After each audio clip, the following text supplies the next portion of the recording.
Merhaba, Papatya'nın Örgü Dünyası YouTube kanalıma hoş geldiniz. Bugün sizlerle beraber bu gördüğünüz çok şık kabartmalı kare motif modelini çalışacağız. Yapım oldukça kolay, çabuk ilerleyen bir model ve istediğiniz her yerde rahatlıkla kullanabilirsiniz. Nerelerde kullanabiliriz derseniz çok güzel bluzlar, yatak örtüleri, kırlentler, yelekler, aklınıza ne geliyorsa rahatlıkla kullanabilirsiniz. Özellikle etol şal dahi yapabilirsiniz arkadaşlar. Hemen ipimden bahsetmek istiyorum. Cotton Gold iplerini kullandım arkadaşlar. 3 motifte de aynı ipi kullandım. Sizler istediğiniz her tür iple yapabilirsiniz. Sadece şunu hatırlatmak istiyorum. Yapacağınız iplerin kalınlığı ve inceliği boyutlarında değişiklik gösterebilir. Hemen ben ördüklerimin size ölçülerini vermek istiyorum. Şöyle benim ördüğüm ölçü 12 santim arkadaşlar. Şöyle göstermek istiyorum. Benim ördüklerim 12 santim. Tığınızda tabii ki değişiklik gösterebilir. Ben 1.75 milimlik tığ kullandım. Şöyle biraz tok dursun istedim. Model görünsün istediğim için küçük bir tığ ile ördüm. Eğer sizler eliniz bol ve büyük bir tığ kullanırsanız motif daha da büyüyecektir. Herhalde tüm ayrıntıları anlattım. Evet arkadaşlar, isterseniz hemen bu güzelliğin yapımına geçelim. Geçmeden önce minik hatırlatmamı yapmak istiyorum. Biliyorsunuz ki kanalım tamamen ücretsiz. Kanalıma tamamen ücretsiz abone olup bildirimleri açıp bu videoyu beğenirseniz hem videoların devamlılığını sağlamış olursunuz hem de bana büyük bir destek vermiş olursunuz diyorum ve hemen bu güzelliklerin yapımına geçiyorum. Evet, öncelikle zincirle başlıyorum. 6 tane zincir çekeceğim. İpime bir düğüm attım. 1 2 3 4 5 6 tane zincir çektim. İlk çektiğim zincirin tepesine battım. Şöyle ikisini birlikte kapattım ve şöyle minicik bir halka yapmış oldum. 1 2 3 zincir çekiyorum. Tığın başını doluyorum. Halkamın içine battım. İkili trabzan yapıyorum. 2 tane ikili trabzan, bir zincir, tekrar 2 tane ikili trabzan. Evet. 2 tane ikili trabzanımı yaptım. Bir zincir, tekrar 2 tane ikili trabzan. Bu şekilde ikili trabzan gruplarımız 8 tane olacak arkadaşlar. Toplamda trabzanları sayacak olursak 16 tane trabzan olması lazım. Grup olarak sayıyorum. Çünkü aralarında zincirler var. Bir grup, 2 grup, 3 grup yaptık. Toplamda 8 grup olacak. Evet arkadaşlar, sıramın sonuna geldim. Şöyle hemen beraber sayalım. 1, 2, 3, 4, 5, 6, 7, 8 grubum var. Bir zincir çekiyorum. İlk çektiğim zincirin tepe noktasına batıp kaydırmayla kapatıyorum. Bu şekilde kapattığımızda şu bir zincirlik boşluklarımız yine 8 tane olmak zorunda. Sayın, onlar da 8 tane ise tamamdır. Şimdi hemen önümdeki trabzan tepesine batıyorum ve burada kaydırma yapıyorum. Şöyle biraz sıkıştıralım, çok bol olmasın. Evet, bir zincirlik bölüme geldim. Hemen bir zincirin şöyle tepesine batıyorum ve kaydırma yapıyorum. Tam bir zincirlik bölümün, daha doğrusu zincirin tam ortasındayım. 1 2 3 4 tane zincir çekiyorum. 2 kez tığın başını doladım. Tekrar aynı zincirin içine batıyorum. 2 2 2 ilmek çekerek şöyle üçlü bir trabzan yapıyorum. Burada 8 tane zincirim var. 1 2 3 4 5 6 7 8. Tığın başını 2 kez doladım ve bakın yine burada 2 tane trabzan atlıyorum. Bir zincirlik bölüme geldim. Tam bir zincirlik bölümün tepesine batıyorum. 2 ilmek kapattım. 2 ilmek kapattım. İkisi tığımda. 2 kez doladım. Tekrar aynı zincirin tepesine batıyorum. 2 2 ve son olarak 3 ilmeği aynı anda topluyorum. Tekrar 8 tane zincir. 1 2 3 4 5 6 7 8. Tığın başını 2 kez doladım. Bakın bir zincirlik, hemen önümdeki bir zincirlik bölümün tepesine battım. 2 kez ikişer ilmek kapatıyorum. Şöyle 2 kez doladım. Zincirin tepesine batıyorum. 2 2 2 ilmeğim tığımda. Tekrar 2 kez doluyorum. Tekrar aynı zincirin tepesine battım. 2 2 kapattım. Son olarak 3 ilmeği aynı anda kapatıyorum. 1 2 3 4 5 6 7 8. 2 kez doladım. Hemen önümdeki zincir bölümü, bakın 2 taneyi atlıyorum. Hemen buradaki zincir bölümünün tam zincirin tepesine battım. 2 kez 2 ilmek kapatıyorum. 2 ilmek tığımda.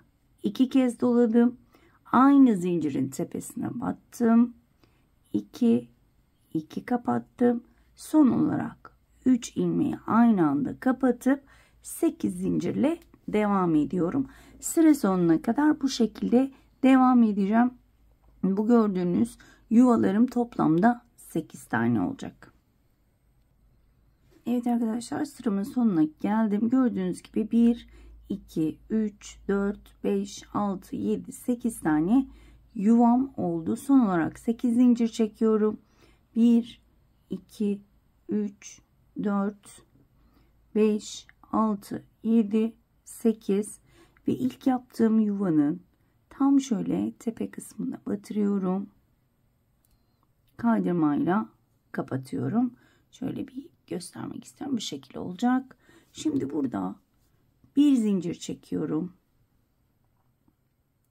Hiç tığ başını dolamadan hemen şuradaki ikili trabzana, şu önümdeki değil, onun yanındaki, yani ikinci ikili trabzanın şu şekilde beline dolayarak toplamda 9 tane sık iğne yapıyorum. 2 3 4 5 6 7 8 ve 9. Şimdi hemen karşı tarafa geçiyorum. Şu şekilde ve 9 tane sık iğne de buraya yapıyorum. 1 2 3 4 5 6 7 8 ve 9. Şöyle hemen bakın başladığım yere geri döndüm. Hemen burada ilk trabzana, şurada yaptığımız ilk trabzana şu şekilde batıp kaydırmayla kapatıyorum ve ilk şöyle modelimi yapmış oluyorum. Arkadaki çektiğimiz 8 zincirlik bölüme toplamda 11 tane sık iğne. 1 2 3 4 5 6 7 8 9. Şöyle biraz geri çekiyorum. 10 ve 11. Şöyle göstermek istiyorum. Evet. Hemen yine buradaki trabzanın beline doluyorum ve 9 tane sık iğne. 1 2 3 4 5 6 7, 8 ve 9.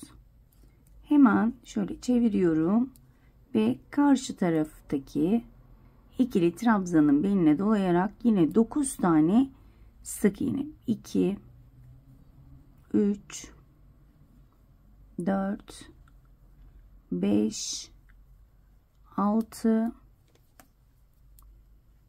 7, 8, 9. Şöyle hemen göstermek istiyorum.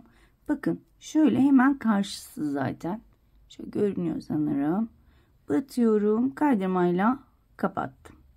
Hemen arkadaki zincir bölümüne 11 tane sık iğne, bu şekilde etrafını çerçeveleyip hemen dönüyorum.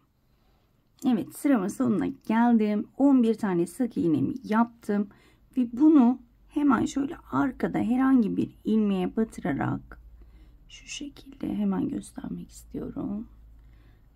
Kaydırma yaparak kapatıyorum. Şöyle. Şimdi bakın, burada çektiğimiz sık iğnelerin hemen arkası var. Şöyle arkalara tek tellerine batarak şu şekilde kaydırma yapacağım. Şöyle 2, tam şuranın ortasına gelene kadar toplamda 6.'da durmuş olacağız. 3, 4, şöyle tek tele batabilirsiniz. 5 ve 6.'da tam ortada duruyorum. Burada 1, 2, 3, 4, 5, 6 tane zincir çekiyorum. Tığın başını bir kez doladım. Hemen şu zinciri sayıyorum. 1, 2, 3.'ye battım ve ikili trabzan yapıyorum. Şu şekilde. Bu zincirin içine şu ilk trabzan olarak sayıyorum şu zinciri de. Toplamda 7 tane ikili trabzan olması gerekiyor. 3 oldu. 4, 5, 6 ve 7. Şöyle. 7 zincir çekiyorum. 1, 2, 3, 4, 5, 6, 7. Bakın. Sadece bu bölümlere yapıyoruz. Tam orta bölüme saymaya da bilirsiniz. Tam orta bölümün arka tarafından ilmek alacağım. Yine de şöyle beraber sayalım. 1, 2, 3, 4, 5. Tam 6.'nın şöyle arkadan şöyle 2 tel aldım ve kaydırma yapıyorum. Bakın şu şekilde. 7 zincir. 1, 2, 3, 4, 5, 6, 7. Tığın başını 1, 2, 3 kez doladım. Yine 6. zincire ben saymıyorum, tam ortayı bulup şu şekilde hemen arka ilmeğinden şu şekilde alıyorum. 2, 2, 2, 2 kapatıyorum. Tığın başını doladım. Bakın şöyle hemen şuraya batıyorum. Şöyle batıyorum ve yine 2 tane oldu. 7 tane ikili trabzan yapıyorum. 3, 4, 5, 6 ve 7. Şöyle göstermek istiyorum. Bakın köşelerimizi yapmış oluyoruz. Yine 7 zincir. 1, 2, 3, 4, 5, 6, 7. Dediğim gibi 6 tane sayıyoruz ama ben saymıyorum. Şöyle ortayı buluyorum.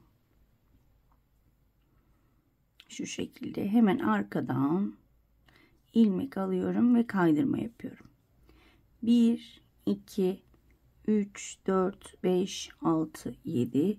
3 kez alıyorum. 1, 2, 3. Tam yine ortayı buluyorum.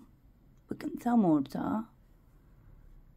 2, 2, 2 ve 2 kapattım. Tığın başını doladım. Hemen şuraya bakın. Şöyle 2 ilmek var. Hemen bir üstüne battım. Şu şekilde. Ve toplamda 6 tane yapıyorum. Şuradakini de sayarsak toplamı 7 tane olması gerekiyor. Ve bu şekilde tüm sırayı devam edeceğim. Şöyle de göstermek istiyorum. Bakın bu şekilde devam edelim. Sıramın sonuna gelmek üzereyim. 1, 2, 3, 4, 5, 6, 7 zincirimi çektim. Ve burada ilk çektiğim zincirin şöyle tepe noktasına batırıyorum. Kaydırmayla kapatıyorum. Şöyle hemen şuraya göstermek istiyorum size. Gerçekten çok şık ilerliyor. Hemen burada bir zincir çekiyorum.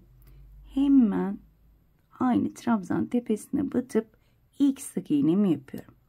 Hemen yanındakine battım. 2. Hemen yanındakine batıyorum. 3. Dördüncüye battım.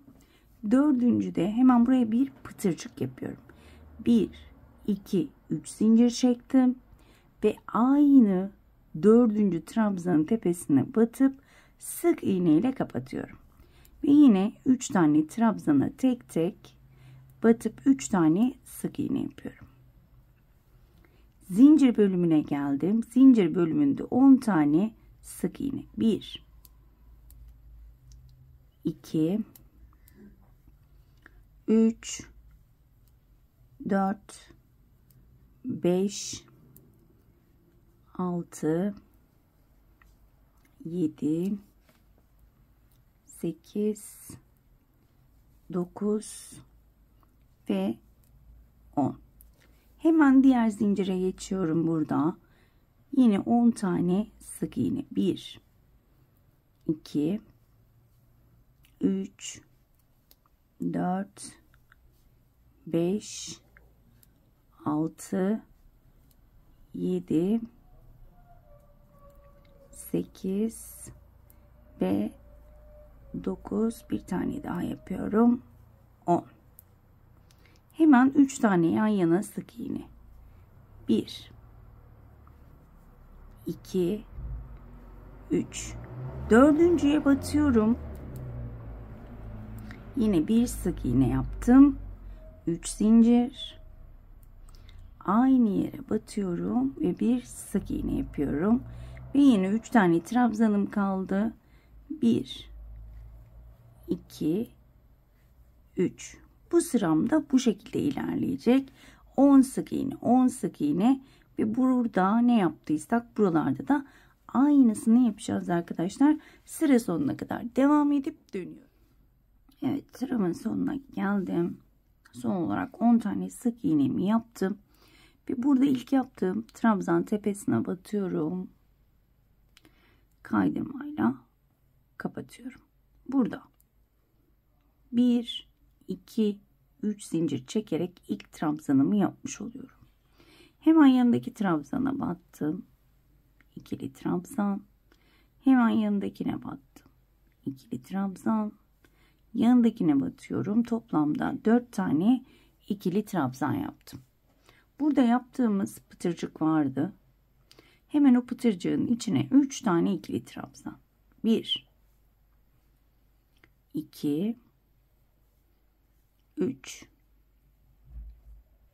5 tane zincir. 1, 2, 3, 4, 5. Aynı pıtırcığın içine 3 tane ikili trabzan. 2 ve 3. Evet.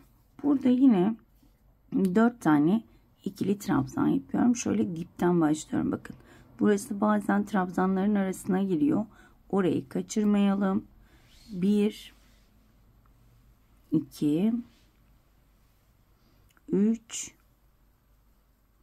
ve bakın son trabzanın tepesine denk geliyor. 4. Şöyle göstermek istiyorum. Evet. Burada 2 zincirim var. 1 2 tığın başını doladım. 1 2 3. zincire battım. İkili trabzan yaptım. 2 zincir, tığın başını doladım. 1 2 üçüncüye battım. İkili trabzan yaptım. 3 zincir çekiyorum. 1 2 3. Burada saymama gerek yok ama 4 tane 3 tane atlıyorum. Dördüncüye batmış oluyorum. Sık iğneye batıyorum ve sık iğne yapıyorum. Şu şekilde. 1 2 3 zincir çektim. Tığın başını doladım. Burada sayıyorum. 1 2 3 dördüncüye battım. İkili trabzan. 2 zincir. Tığın başını doluyorum. 1 2 üçüncüye batıyorum. İkili trabzan. 2 zincir. Tığın başını doluyorum. 1 2 3 üçüncü zaten ilk trabzanın tepesine denk geliyor. İkili trabzan yapıyorum. Bu trabzanı sayarak 4 tane ikili trabzan. 2 3 4. Pıtırcığın içine geçtim. 3 tane ikili trabzan. 1 2 3. 5 zincirim var. 3 4 5. Aynı pıtırcığın içine 3 tane ikili trabzan. 1 2 ve 3. Ve yine yan yana 4 tane ikili trabzan. 1 2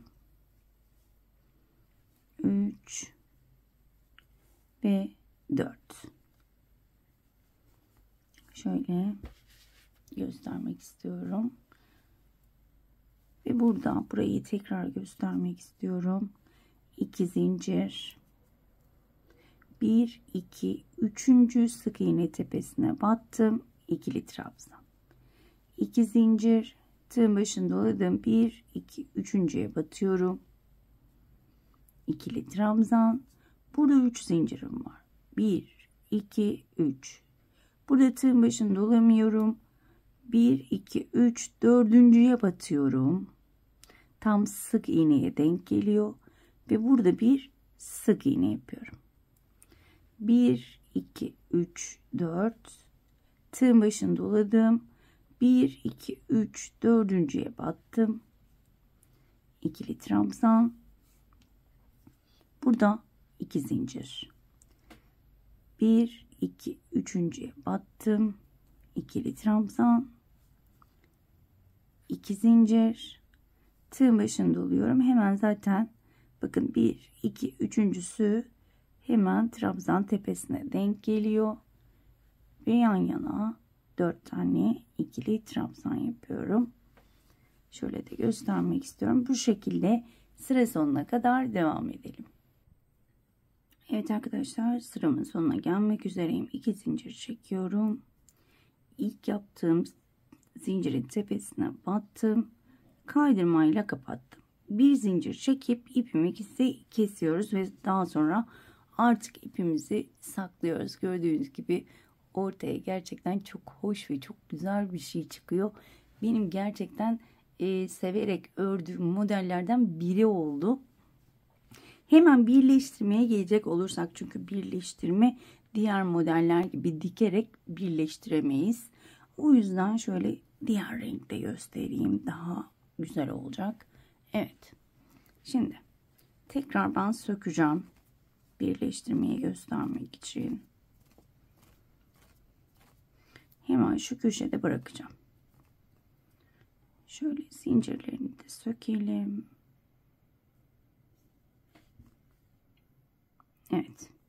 Burada 5 zincirim vardı. 1, 2, 3 zincir çekiyorum. İlmeği uzattım. Hemen diğerini köşesinden şöyle içinden geçirdim. 1, 2, 3 zincir çektim. Daha sonra trabzanımı yapıyorum. İlk trabzanımı yaptım. Hemen diğer karşıdaki ilk trabzanın tepesine batıyorum. İlmeği geçiriyorum. İkinci trabzanı yapıyorum. İkinci trabzanın tepesinden geçiriyorum. Ve üçüncü trabzanı yapıyorum. Buradaki son olarak üçüncü trabzanın tepesinden geçirdim. Gördüğünüz gibi çok muntazam bir şekilde birleşiyor. Ve buradaki 4 trabzanı da aynı şekilde yapıyorum. Trabzan karşısındaki trabzanın tepesinden ilmeği geçiriyorum. İkinci,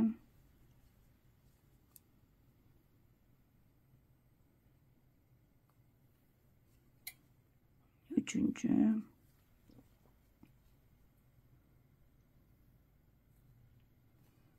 ve dördüncü. Gördüğünüz gibi gayet kolay, şöyle de göstermek istiyorum. Bakın. Farklı renklerde olduğu halde yine de çok hoş bir şekilde birleşti. Evet. Burada hemen 2 zincir çekeceğim. 1, 2. Bu 2 zinciri ilk yuvanın içinden geçireceğim.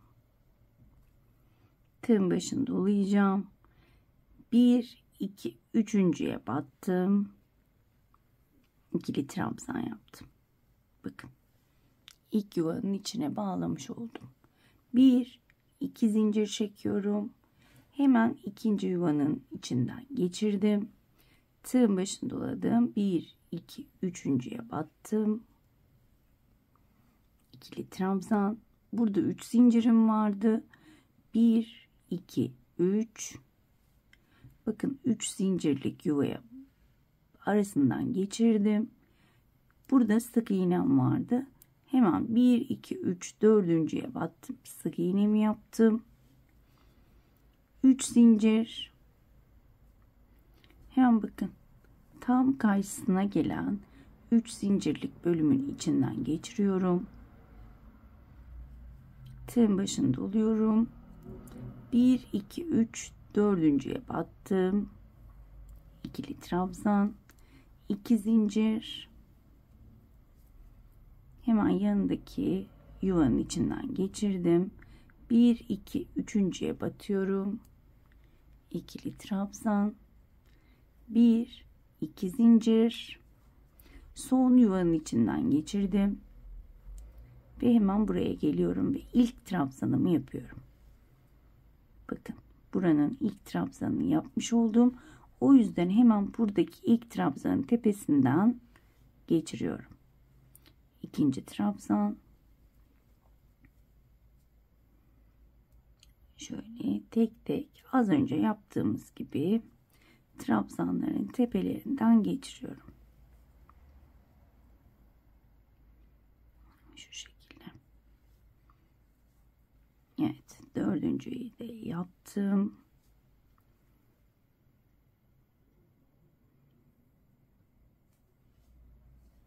Ve pıtırcığın içine geldim. 3 tane buraya yapıyorum. Ve bakın 3 tanem kaldı zaten. 3 taneyi de aynı şekilde devam ediyorum. Her zaman dediğim gibi sadece trabzan olsaydı birleştirmeyi göstermeme gerek kalmayacaktı ama bu birazcık kafa karıştırır gibi olduğu için bunu şöyle size göstermek istedim. Ve burada bakın kaç tane yaptık? 3 tane yaptık. Burada 1, 2, 3 zincir çektim. Hemen şunun içinden geçiriyorum. 1, 2, 3 ve burada dümdüz örmeye devam ediyorum. 3 tane normal ikili trabzanımı yapıyorum. Ve tek başına örmeye devam edeceğim. Şöyle bir göstermek istiyorum. Bakın gerçekten muhtazam bir şekilde birleştirmemizi yaptık. Aslında birleştirme de çok kolay ama ilk bakışta biraz kafa karıştırıcı gibi geliyor. Ben hemen bu bölümü bitirip dönüyorum. Evet arkadaşlar, ben sıramı bitirdim. Hemen diğerlerini de şöyle göstermek istiyorum. 4 tane olmadığı için elimde dörtlü olarak gösteremiyorum ama şöyle anlatmaya çalışacağım. Yine aynı şekilde birleştiriyoruz. Burada şu köşeyi şöyle şu köşenin içine değil de hemen şuraya bakın. Şuraya batırıyoruz. İki köşenin ortasına o şekilde birleştiriyoruz. Yani sağa ve sola batmıyoruz. Diğer taraflarda bakın böyle tam orta. Diğerini de buradan başlıyorum. Yine burada ortaya batıyorum. Yani köşe olarak şu birleştirdiğimiz ortalara batarak devam ediyoruz. Ve gerçekten ortaya hoş bir şey çıkıyor. Evet arkadaşlar, bugünlük de bir videonun sonuna geldik. Umarım açıklayıcı bir şekilde anlatabilmişimdir. Umarım anlatımımdan memnun kalmışsınızdır. Bir dahaki modellerde görüşmek dileğiyle. Kendinize çok iyi bakın. Hoşça kalın.